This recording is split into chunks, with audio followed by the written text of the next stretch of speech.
नमस्कार, मैं हूं आपके साथ आयुषी गुप्ता।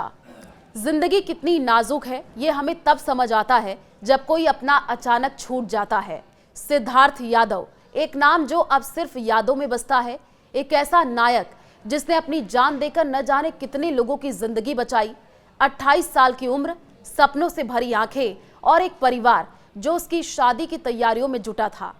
23 मार्च 2025 को सगाई हुई थी। नवंबर में शादी की घंटियां बजनी थी, लेकिन नियति को कुछ और मंजूर था। 2 अप्रैल की रात गुजरात के जामनगर में एक जैगुआर फाइटर जेट के क्रैश ने सिद्धार्थ को हमसे छीन लिया। सिद्धार्थ कोई साधारण इंसान नहीं थे, वे भारतीय वायुसेना के फ्लाइट लेफ्टिनेंट थे, एक परिवार की चौथी पीढ़ी जो देश की सेवा में समर्पित थी। उनके पिता सुशील यादव भी वायुसेना में रह चुके थे, दादा और परदादा भी सेना की शान बढ़ा चुके थे। सिद्धार्थ ने नेशनल डिफेंस एकेडमी में 135वें कोर्स में दाखिला किया था। जनवरी 2016 में अपनी मेहनत और लगन से फाइटर पायलट बनकर देश की हिफाजत का जिम्मा उठाया, लेकिन उस रात एक नियमित उड़ान के दौरान तकनीकी खराबी ने सब कुछ बदल दिया। जब प्लेन में खराबी आई, सिद्धार्थ के पास 2 रास्ते थे, अपनी जान बचाना या दूसरों की जिंदगी को प्राथमिकता देना।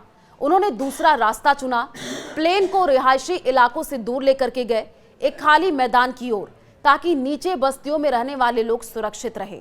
उनके साथ ही पायलट ने समय रहते इजेक्ट कर दिया और बच गए, लेकिन सिद्धार्थ ऐसा नहीं कर सके।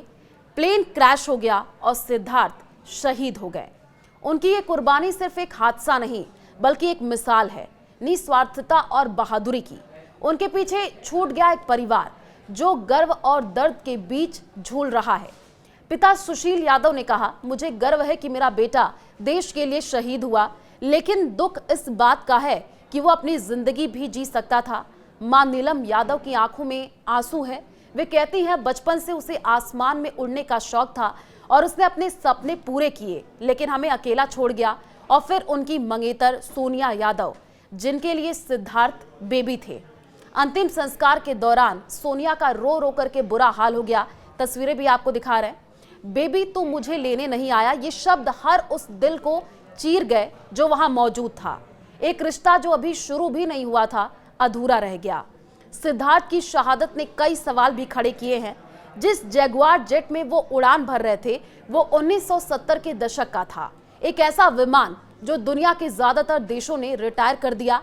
क्या हमारी तकनीक और संसाधन हमारे नायकों के सपनों और जिंदगियों से ज्यादा कीमती नहीं होने चाहिए? सिद्धार्थ के भाई अभिषेक यादव ने इसे 70 के दशक का उड़ता हुआ अवशेष कहा और उनका गुस्सा जायज है। एक तरफ हम 5वीं सबसे बड़ी अर्थव्यवस्था होने का दावा करते हैं, दूसरी तरफ हमारे जवान पुराने विमानों में अपनी जान जोखिम में डालते हैं।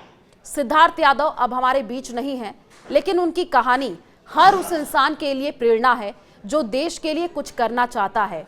वो एक बेटा था, एक भाई थे, एक मंगेतर थे और सबसे बढ़कर एक सच्चे सैनिक थे। उनकी शहादत हमें याद दिलाती है कि आज़ादी और सुरक्षा की कीमत कितनी बड़ी होती है। उनके बलिदान को सलाम और उनके परिवार को हिम्मत, क्योंकि सिद्धार्थ अब सिर्फ उनके नहीं, पूरे देश के बेटे बन गए हैं। आज जब आसमान की ओर देखे तो एक बार सिद्धार्थ को याद करे। वो अब भी उड़ रहे हैं, शायद किसी और दुनिया में, लेकिन उनके जज्बे की गूंज हमेशा दिलों में रहेगी।